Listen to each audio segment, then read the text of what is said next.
Mwaramutse neza abakunzi ba Paye hazaza h'ifaranga. Tubahaye ikaze mu kiganiro cyacu cy'uyu munsi. Nk'ibisanzwe Ndayisenga Philibert niwe ubategurira akanabagezaho ibi biganiro. Tekereza kuri ibi.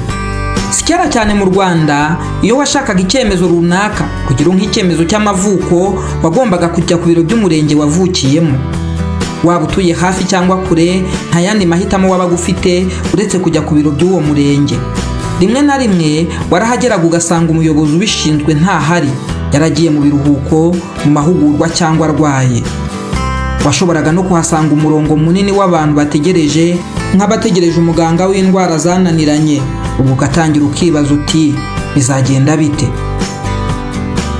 Rimwe na rimwe byashoboraga no kukuviramo kubura serivisi washakiraga icyo cyangombwa. Ariko ubaho uri hose, haba mu rugo, ku kazi yewe no hanze y'igihugu byarorohejwe. Ubu izi serivisi zose zavuye ku murenge zishyirwa mu ngo zacu, mu mifuka y'imyenda twambara, yewe no mu ntoki z'ibiganza byacu. Ubu ufata telefone cyangwa mudasobwa ugakanda buto, ugashyiramo ibisabwa, mu minota mike ukabona icyemezo cyawe. Hehe no guhagarika gahunda, gutonda imirongo, amatike ya hato na hato, ndetse no guhangayika bituruka ku gutinya kubura serivisi ukwiriye ku mpamvu nk'izo. Ibi byose tukabikesha leta idahwema kwihuza n'ikoranabuhanga mu kwegereza serivisi rubanda. Hanyuma byose bikatugeraho hifashishijwe ijambo rimwe risobanura urwinjiro rw'urugo. Nta gushidikanya ko mwese mubizi, mu Rwanda urwinjiro rw'urugo rwemewe ni Irembo. Irembo ni urubuga rwashyizweho na leta y'u Rwanda rudufasha kubona serivisi zinyuranye zitangwa na leta hifashishijwe interinete. Aho kujya ku biro by'umurenge, ushobora kujya ku rubuga irembo.gov.rw ukoresheje telefone cyangwa mudasobwa, ukabikora mu buryo bworoshye kandi bwihuse igihe icyo ari cyo cyose ubishakiye.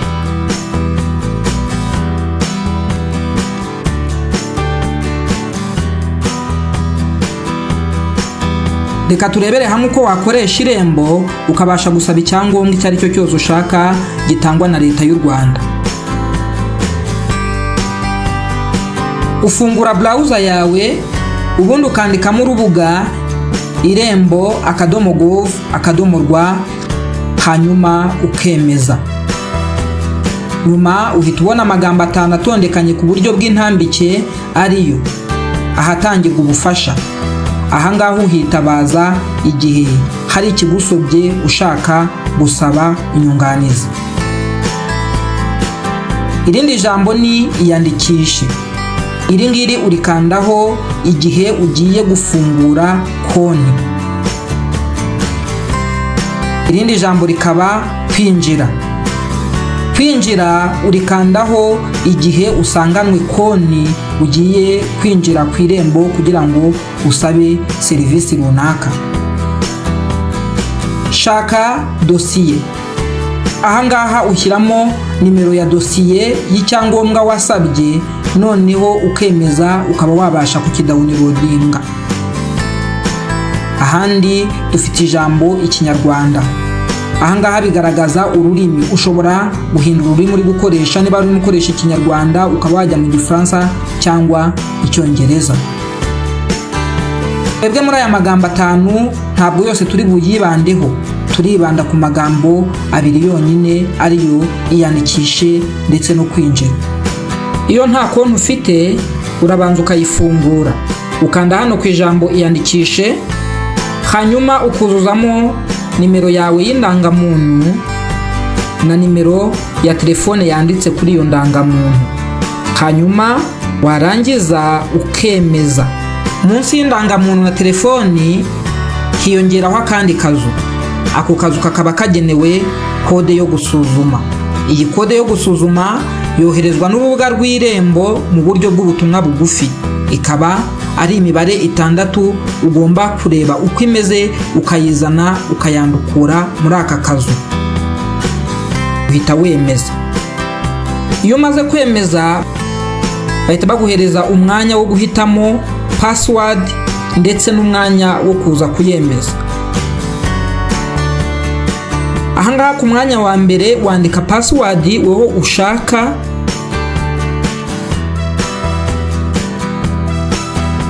hasi ukongera ukayisubiramo nta kosa ukoze. Warangiza ugakanda hano hasi ku ijambo emeza. Intambwe ya gatatu ni ukwinjira kuri konti yawe.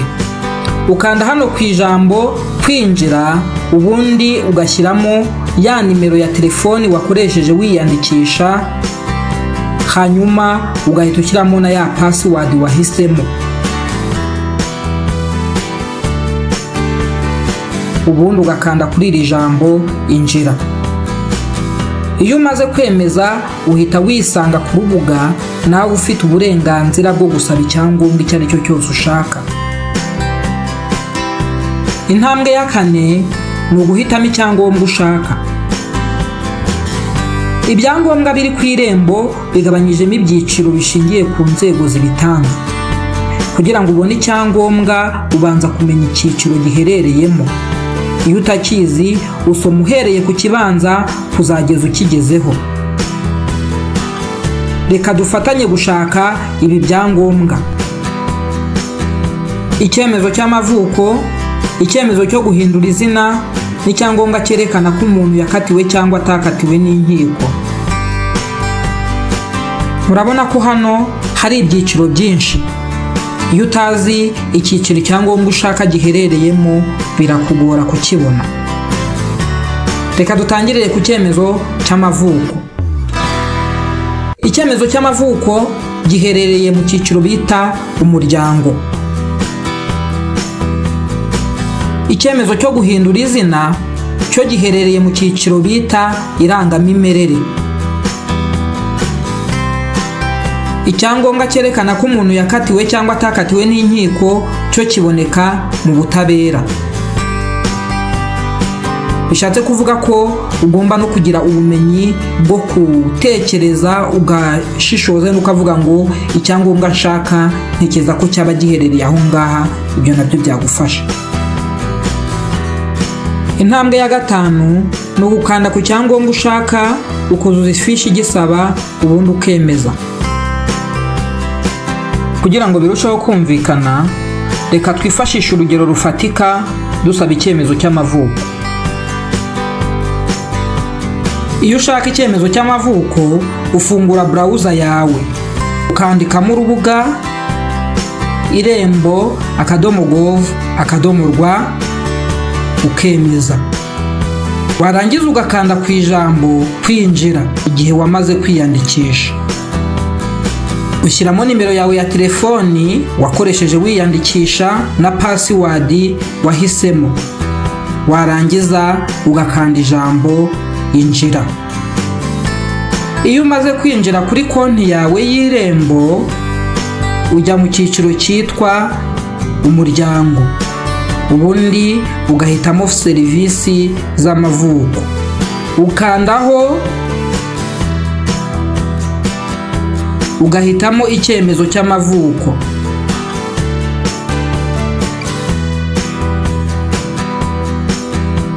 Urabona ko bahita baguha ifishi yo kuzuza. Aha habanza uhitamo akarere gatunganya dosiye, ugahitamo n'umurenge. Ibyiza iyo uhitamo umurenge ugomba kubanza kumenya ko uwo murenge ugiye guhitamo utanga serivisi nziza, hato bitaba byakuviramo gukerererwa byanatuma ubura icyangombwa ku gihe ugishakira.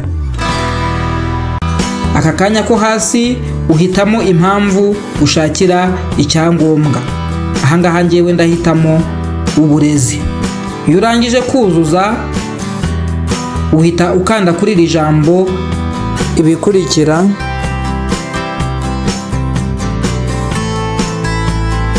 Uhita uza hano ukemeza ko amakuru yose utanze ari ukuri kandi ajyanye n'igihe. Ubundi ugahita ukanda kuri iri jambo emeza. Igikurikiraho ni ukwishyura. Urabona ahangaha bahita bagusaba kwishyura. Ukanda kuri iri jambo ishyura bagahita bagusaba guhitamo uburyo bwo kwishyura.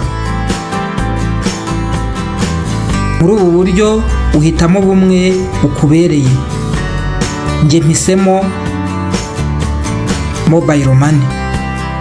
Ushyiramo nimero yawe ya telefoni iriho amafaranga, ugakanda ijambo ishyura. Kuri telefone yawe uhita ubona ubutumwa bugufi bugusaba kwishyura. Iyo umaze kwishyura utegereza ko icyemezo cyawe bacyemeza. Iyo cyemejwe bahita baguha ubutumwa bugufi maze ukajya kuri konti yawe ukagikuraho. Dore uko ubigenza: ujya muri serivisi zasabwe,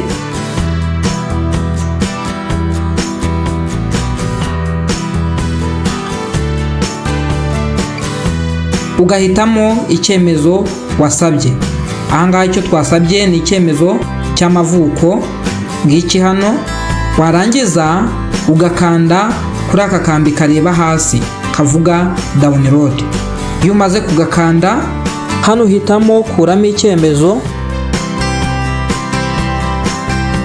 bahita bakubwira guhitamo ururimi. Hano ndahitamo Icyongereza. Iyo urangije ukemeza, icyemezo cyawe gihita kijya muri file explorer ahantu hitwa downloads, hanyuma icyangombwa cyawe ukagikoresha icyo wagisabiye. Irembo si urubuga gusa, ni igice cy'icyerekezo cy'u Rwanda cyo kwimurira serivisi zose kuri murandasi kugira ngo abaturage bazibone byoroshye badategerereje ku biro. Ibi bituma tudatakaza igihe, bikagabanya impapuro, kandi serivisi ikagera kuri buri wese. Uko ukeneye serivisi jya utekereza uti ese interineti ngura yamfasha kuyibona? Hamwe n'Irembo serivisi nyinshi zashyizwe mu biganza byacu. Menya ko udakeneye kujya kureba umukozi w'Irembo kugira ngo ubone serivisi ushaka, ahubwo wabyikorera aho uri hose kuri telefone cyangwa mudasobwa yawe. Biroroshye kandi birihuta. Niba wungutse ubumenyi muri iki kiganiro, ntiwibagirwe gukanda subscribe, like na share kugira ngo usangize inshuti zawe. Murakoze, tuzongera ubutaha.